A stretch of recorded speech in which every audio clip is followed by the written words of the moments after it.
I want you to envision a time back in 2021, an anime that was so big, so infamous that if you thought the likes of Uzaki-Chan Wants to Hang Out was infamous back in 2020 when it came out, you haven't seen nothing yet with this anime that turns 5 years old this year, with Ichiro Nagatoro-san, also known as Don't Toy Me Miss Nagatoro or Please Don't Bully Me Nagatoro-san. Yes, so there's numerous titles for this, which we'll get into, but this anime had turns 5 years old, and I want to talk about it because this was one of the big three, at least at the time, for teasing animes that were expected to come out in the teasing anime genre, and not like the teasing anime genre never had a lot to begin with, right? The last big mainstream commercial successful anime that was in this genre that was doing successful was the likes of Teasing Master Takagi-san, a show that, while the first season when this came out back in 2018, respectfully, was really popping off, it wasn't until like season two and this later seasons beyond that the show progressively got better, more deeper, more serious, and you can tell that the character development of this show was really well received. So many were wondering, okay, with Takagi-san being the big juggernaut that it was for its time, what's going to be the next big one out there? And then we get Uzaki-chan Wants to Hang Out back in 2020, which, polarizing or not, this show was unfortunately influential in more ways than one. And because of that show's like mixed reception for its time, a lot of people were saying like, "Hey, why didn't Nagatoro-san's manga get an anime adaptation first and foremost?" Because that one came out much more sooner before Uzaki-chan. Or the biggest example that was really infamous back then was why didn't Komi-san Wants to Hang Out didn't get an anime adaptation first? And yes, we did eventually get that, but in the way, in the grand scheme of things, I do agree that with that argument that this show here, that Ichiro Nagatoro-san should have got the first anime adaptation released before Uzaki-chan, because this show to this day, 12 episodes deep, I think is one of the best, if not the most like fun, playful way of doing like a teasing anime.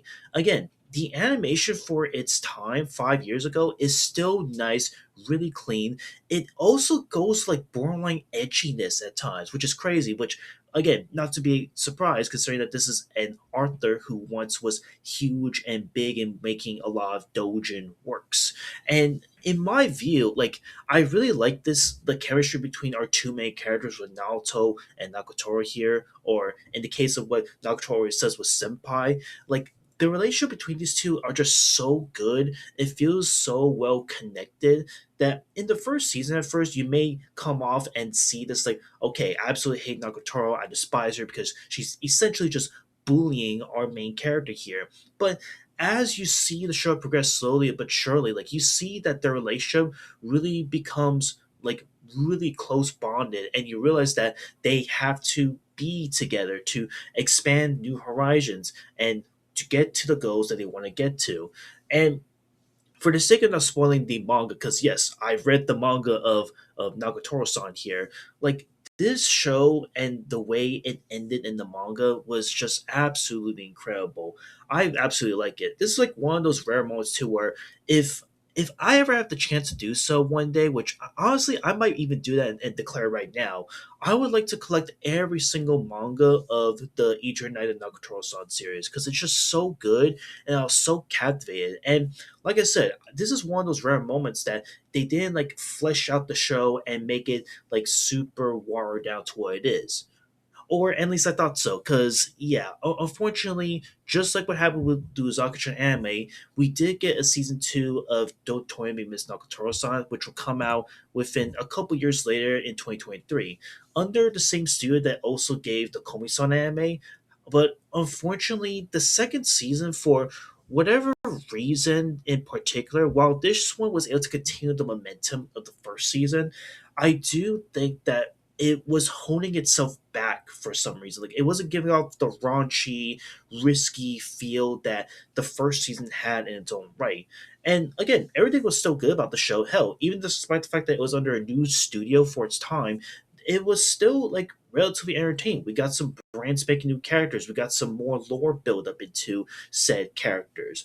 But I don't know, something about the second season to this day felt like there's something holding it back from showcasing like the raunchy craziness that it was. And I think the other reason why it came to be like this and why we most likely won't ever get a third season is the controversy surrounding this show itself. Now, like I said, when you look back at how big Nagatoro the series blew up in the first place, this was a show that was borderline filled with controversy and so much debate, even to this day, to a degree where it's like, why are people like praising this show? Why am I myself talking about the show, right? And the biggest controversy was that this was a show that was unfortunately promoting bullying, which again, I do not condone and promote whatsoever. Let's make that clear first and foremost. But I do understand why that's the case. Like in the beginning, yes, it's clear that there were aspects of bullying and teasing in the mix, but as you see throughout that beginning of the show, it progressively gets it to where, like, there's like a weird character dynamic that kind of comes to form some kind of close bond, as I mentioned already. And another thing too is that was pretty controversial was again the fact that the author drew some hentai that was pretty big, really infamous. This really sparked like a huge wave of hate as a result, where a lot of people like, what the hell, a hentai artist making a manga and anime show? Pfft, that's terrible. No, we should not have a hentai artist making a great and amazing manga series of their own. And to me, I think that's a little fucking baloney. I feel like if, regardless of what your background is, if you made like a lot of weird hentai and you finally came out the gate swinging with like a really good, amazing anime, at least there's gotta be some justifications to why they did it. Like, I don't know. I feel like they may have done it just for the sake of like showcasing that they can really take their craft and their artwork seriously. And while yes, it is hard to separate the hentai from the manga artists, if that makes sense. Like I feel like in the case of Arthur 774, which is legit his author name, look it up. Like I really think that he or she hit this stride with this show, and since then, I think because of the massive popularity and backlash the show gotten, we never would get a third season anime adaptation to unfortunately come out.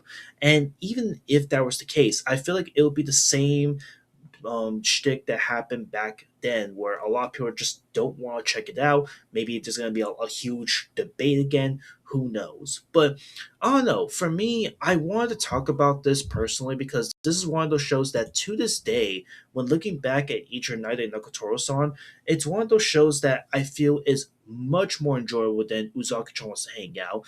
And I feel like even though this is not like groundbreaking, I'm not saying this is better than the Takagi-san anime, right?